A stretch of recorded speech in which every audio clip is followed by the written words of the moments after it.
Je me souviens exactement du moment où il y avait un problème. On faisait des chiffres astronomiques, j'avais une équipe de rêve, des clients dans des secteurs que j'adore. Et pourtant, en 2024, j'ai pris une grande décision. Cette vidéo, c'est pour te partager comment le succès peut parfois devenir une prison dorée et que parfois la meilleure décision, mais juste de tout recommencer. Je pense que c'est l'une des vidéos les plus difficiles que j'ai faites.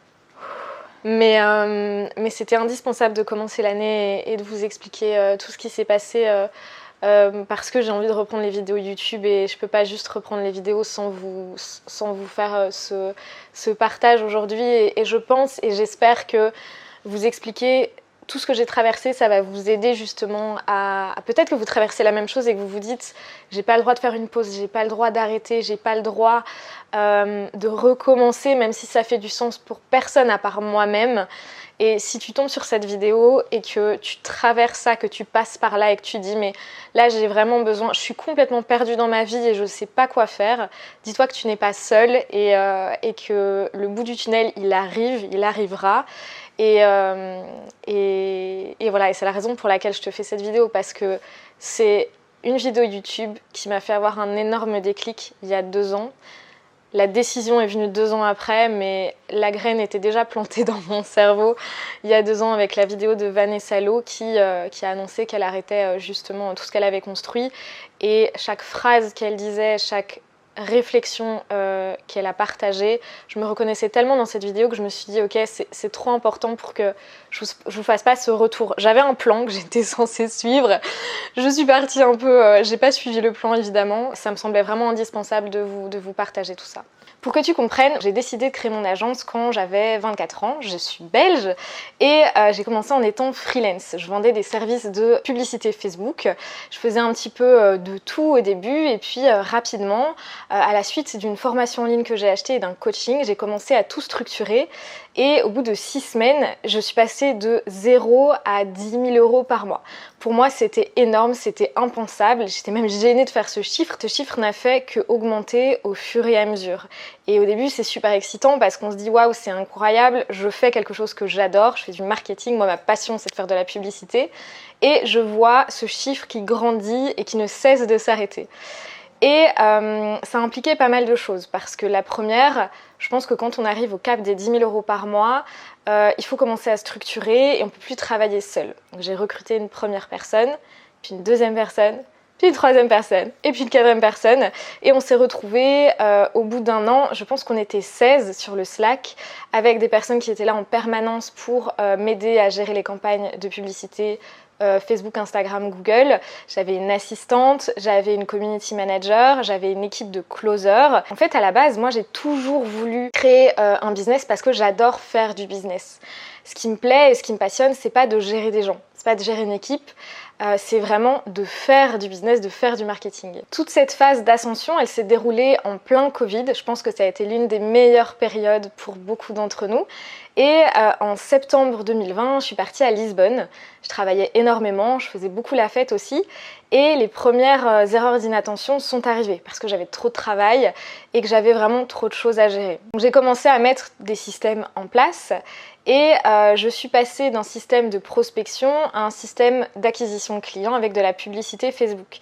Et ce système, il a vraiment super bien marché pour moi. Et le nombre de clients n'a cessé d'augmenter tous les mois. Ce qu'il faut vraiment que vous vous rendiez compte quand on gère une agence marketing, surtout quand on vend des services comme de la publicité Facebook, c'est que on a des contrats en général de 3 mois minimum. Et donc tous les 3 mois, on va avoir des clients, en perdre certains qui n'ont pas les budgets pour rester sur le long terme parce que ce sont des trop petits clients qu'il faudrait peut-être qu'on refuse et on va acquérir de nouveaux clients.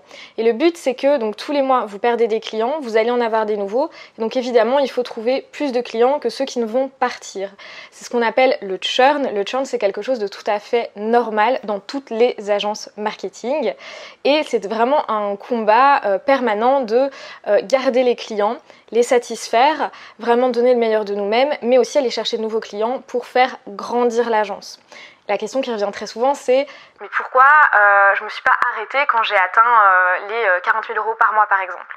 En fait, ce qu'il faut comprendre, c'est que c'est comme si vous étiez dans un jeu vidéo et vous n'avez pas envie en fait de redescendre au niveau suivant. Vous voulez vraiment débloquer le niveau d'après. Et psychologiquement, c'était pas une question d'argent et c'était pas une question d'ego ou de statut, juste pour moi c'était un jeu et je voulais vraiment voir jusqu'où je pouvais aller.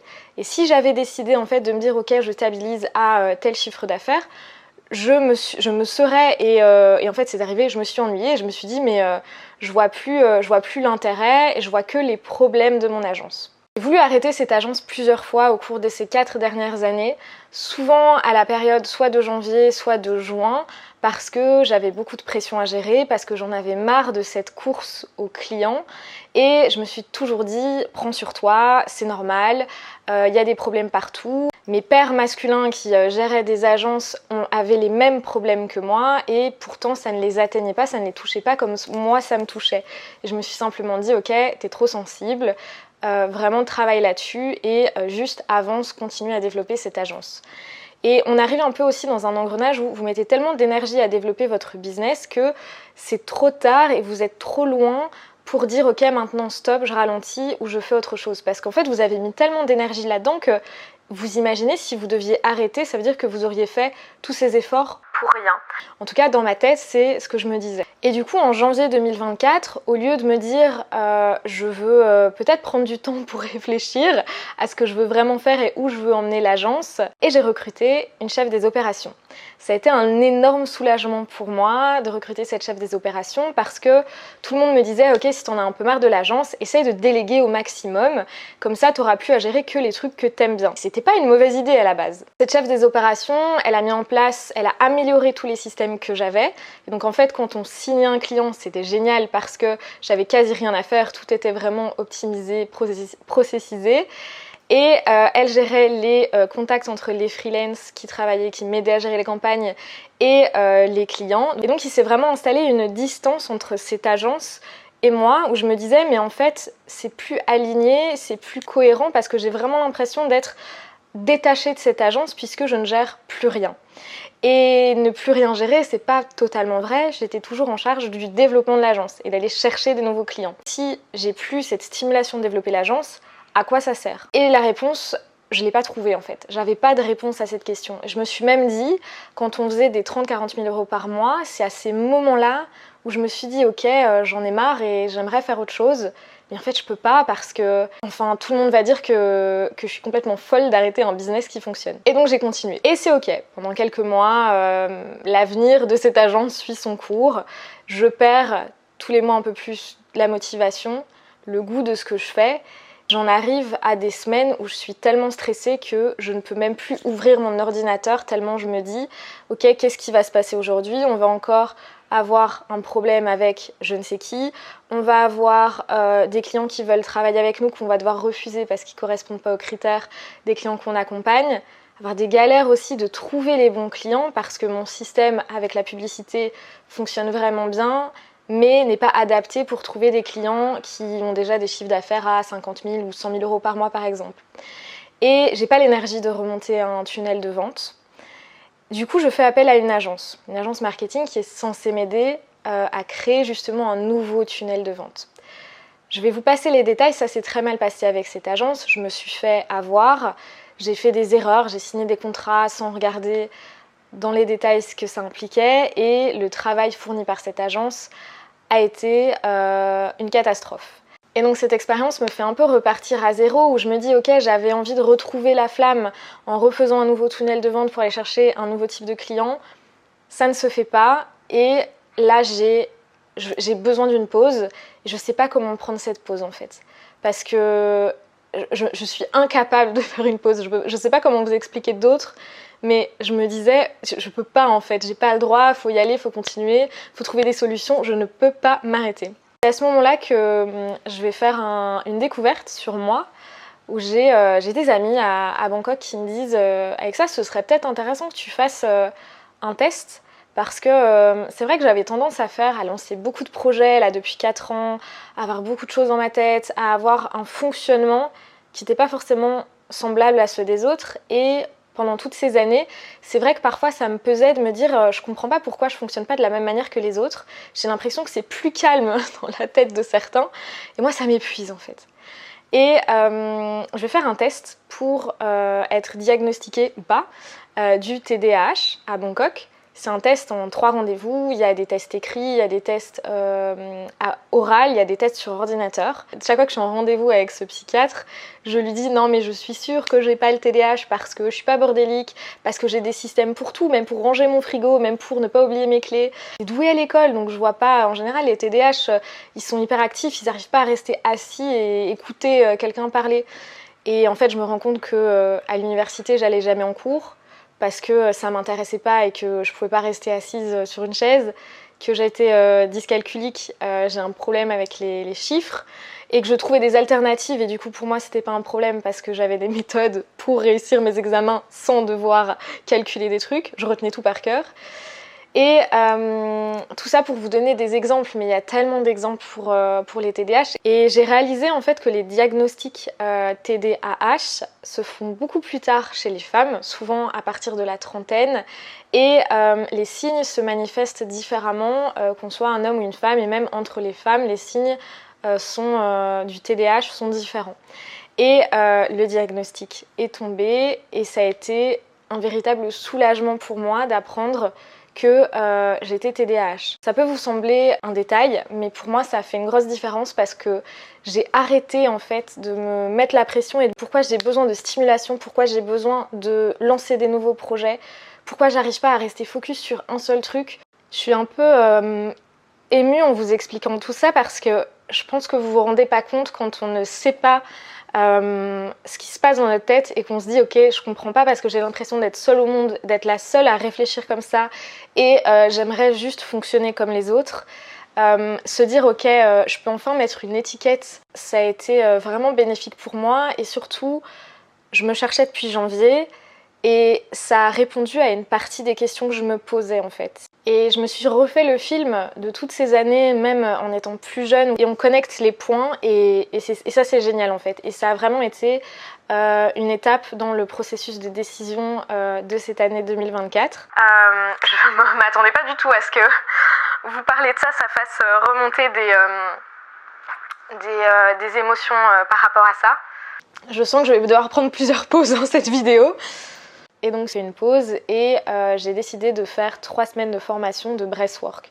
Et c'est un peu sorti nulle part parce que en fait j'avais besoin d'une pause, mais je savais que si je partais en vacances, j'allais être sur mon téléphone, j'allais réfléchir, j'allais travailler, j'allais pas vraiment couper. Là ces 3 semaines, ce qui m'a fait signer, c'est que le mec qui organisait ces 3 semaines de breathwork m'a dit c'est de 7h du matin à 18h, tu vas tellement être fatigué que tu pourras pas ouvrir ton ordinateur le soir et la journée c'est impossible, tu pourras pas travailler. Il y a un seul jour de repos le vendredi et ce jour-là, tu vas vraiment le prendre pour te reposer et intégrer tout ce que tu as appris. Juste le fait de m'avoir dit ça, j'ai dit ok c'est bon, je signe. Et je suis partie faire 3 semaines de formation pour être facilitatrice de breathwork en août. Je vous ferai une autre vidéo sur qu'est-ce que le breathwork et pourquoi j'ai fait cette formation. Mais ça m'a fait vraiment beaucoup de bien. Et j'avais déjà pris la décision avant de partir, j'avais peur de l'annoncer ou j'avais peur de passer à l'action. Et quand je suis revenue de ces 3 semaines, j'étais censée reprendre le travail le 11 septembre. Et j'ai eu beaucoup de chance parce que grâce à ma chef des opérations, elle a pu vraiment tout gérer pendant que j'étais absente. Grâce à tous les systèmes qu'on a mis en place depuis 4 ans. Et ça, franchement, c'est une chance énorme que j'ai eue. Et d'avoir une équipe aussi qui est géniale et sur qui je peux compter, à qui je fais confiance. Ça m'a vraiment beaucoup aidée et je les remercie s'ils regardent cette vidéo. Ça a vraiment impacté positivement tout ce cheminement. Et donc le 11 septembre, j'étais censée prendre un avion pour rentrer à Bangkok. Après ces 3 semaines de breathwork à Bali, ça ne s'est pas passé comme prévu. Je suis restée à Bali pour réfléchir et j'ai pris la décision de vendre mon agence. Même si j'aurais pu tout déléguer et juste gérer la partie acquisition client, alors que c'est la partie que je déteste et qui ne m'intéresse pas du tout, même si bon, il y a plein de si et de mais, et en fait je me suis dit non, ok, ça fait 4 ans que je fais ça, j'ai envie de tourner la page. Pour moi le business c'est un jeu vidéo. Et j'ai envie de prendre du plaisir dans ce que je fais, j'ai envie que ce soit aligné à ce que j'ai envie de partager, à mes valeurs. Et j'ai envie d'impacter les gens, j'ai envie de faire une différence dans la vie des gens, j'ai envie de les aider, de les motiver, de les inspirer. Et cette agence, j'en ai fait le tour. Et même si c'est dommage, et même si je me sens un peu parfois coupable de me dire « Ah, c'est un caprice, prends sur toi et continue cette agence », je sais que je prends la bonne décision et j'ai décidé de la vendre. Et je me suis dit, même si je ne la vends pas, parce qu'une vente, c'est un processus qui est long, qui est très stressant, n'hésitez pas si vous avez des questions d'ailleurs sur ce sujet, j'ai pas trop envie d'en parler ici parce que c'était pas l'objectif de la vidéo, mais vendre une agence, c'est avoir des appels avec des gens qui remettent en question tout ce que vous avez créé, parce qu'ils sont intéressés évidemment, et ce qui est logique. Et donc ça prend du temps. Et je me suis dit que je vende ou pas, dans tous les cas, le 1er janvier, je ne mets plus aucun effort dans cette agence et je ne la développe plus. Donc j'ai eu 2 propositions, une proposition d'achat à petit chiffre et 2 d'ailleurs, et une proposition de rachat de parts. C'est toujours en réflexion, en négociation. Je vous ferai une vidéo pour vous expliquer si ça vous intéresse la suite, comment se sont passées toutes les négociations, comment vendre une agence. Je ne sais pas du tout si c'est quelque chose qui vous intéresse ou pas, mais si c'est le cas, n'hésitez pas à me le dire. Les leçons que je tire de ces 4 ans d'agence et de la décision que j'ai prise cette année, c'est que c'est terrifiant et je suis terrifiée à l'idée d'arrêter quelque chose qui m'a aidé à grandir au niveau personnel, au niveau business, qui est ma première source de revenus, qui m'a apporté énormément d'argent. C'est terrifiant d'arrêter quelque chose qui fonctionne. Parce que pour moi, l'argent, c'est la sécurité. C'est pour ça que cette décision a été tellement difficile. Ça a été un énorme challenge aussi de se dire j'arrête sans savoir ce que je vais faire ensuite. Et je pense que ça, on s'en rend pas compte forcément, mais arrêter un projet sans avoir de plan B, c'est la chose la plus terrifiante qui puisse se produire en fait. Parce que la question que tout le monde va vous poser, et que je me pose aussi, c'est de se dire ok, mais maintenant tu vas faire quoi ? J'ai pas la réponse à cette question. Je sais que je veux continuer à créer des vidéos YouTube parce que c'est quelque chose que j'adore faire. Là, je vous parle, j'ai pas de script. J'ai des bullet points sur ma tablette et je sais en fait que le message que je veux vous faire passer, je sais ce que c'est. C'est tellement naturel pour moi de vous faire des vidéos et j'aime tellement ça que je veux continuer à le faire. Et il faut du courage et quand vous acceptez et que vous prenez le courage, vous vous dites ok, c'est bon.